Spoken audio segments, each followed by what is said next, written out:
Hey everyone, first of all, for those of you who follow me on Twitter, or for those of you who follow me on Twitter but missed this tweet more appropriately, the leak of the New City Development LLC proposal for Coliseum City was done by an Alameda County Supervisor.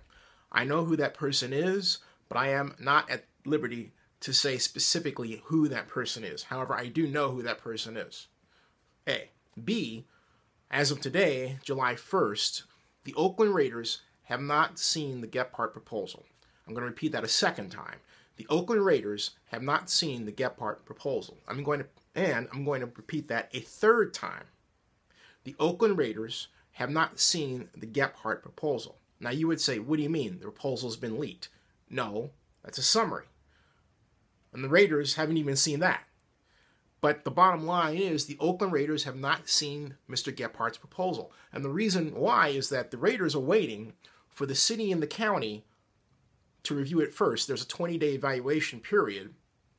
There was already a closed session meeting on it held yesterday in the Oakland City Hall offices. And after that evaluation period, then the Raiders are going to look at it.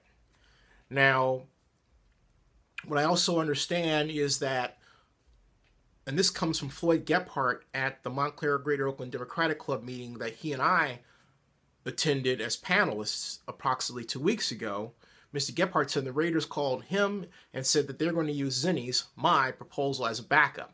Mr. Kephart said that's fine, dress it up as if it came from you. I said, and I called Mark Bedane and I said, you certainly have my blessing to do that. Now, I feel my proposal is better because, among other things, it calls for the lowest personal seat license cost per person in the NFL.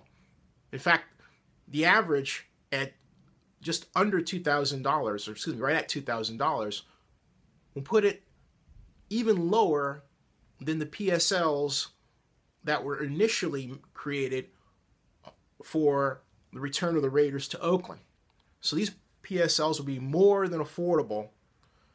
And the idea is to make sure that the stadium is accessible to the current crop of Raider fans around the world. And we're not trying to push people out and bring in the higher dollar ones to replace them. Additionally, the problem that I have with the Kephart proposal, as I've seen it to date in the summary,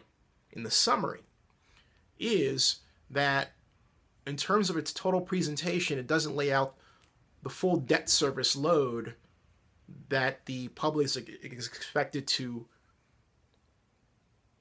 maintain in the form of a bond issue. Now, part of it says $300 million in debt from the stadium authority, right? But here's the issue, okay?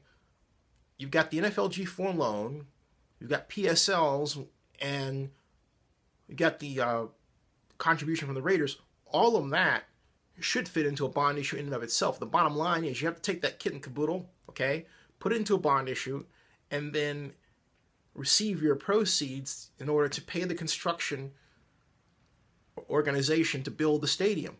So the way it was presented isn't quite right. It's wrong. It needs to be redone. Now, I'm going to say something else. Again, I've said it before. There's been a ton of bad journalism about this. So if you read that the NFL or the NFL family has looked at the Kephart proposal and they don't like it, that's just plain wrong. Don't believe it. The Raiders haven't even looked at the proposal at all. And I know others who other people say have seen it actually haven't seen the right proposal. Okay? Like I said, there's a lot of bad reporting out there. But the bottom line is I have the distinction of having been asked by Mark Davis to submit a proposal, which I did, and I'm very proud of it. It's a very now elaborate spreadsheet that consists of a new Raiders stadium at $770 million, a 1,010-room hotel, and a $500 million stadium for the A's. The Joint Powers Authority, the Coliseum, is the master developer. I note the master developer.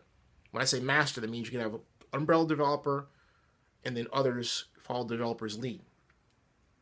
The land would be owned by the JPA, but it doesn't eliminate the possibility the stadiums could be privately owned. Okay? So there's room to play with, and there's enough number throw off to be able to change percentages in terms of who gets what share. There's $770 million in surplus revenue when you consider the $369 million in bond savings and, the $369 million, yes, in bond surplus, almost $400 million, and then the over $200 million, $269 million in new taxes that will come as a result of the construction of the facility over a 40-year period. But the total is over $700 million that will go either in bond surplus revenue monies or new tax monies to the Joint Powers Authority, the City of Oakland, and the County of Alameda.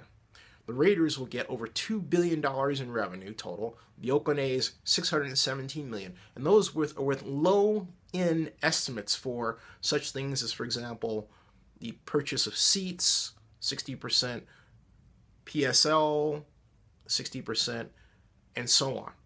Even hotel occupancy rate was at 60%. I'm very proud of what I've done. And it is quite elaborate.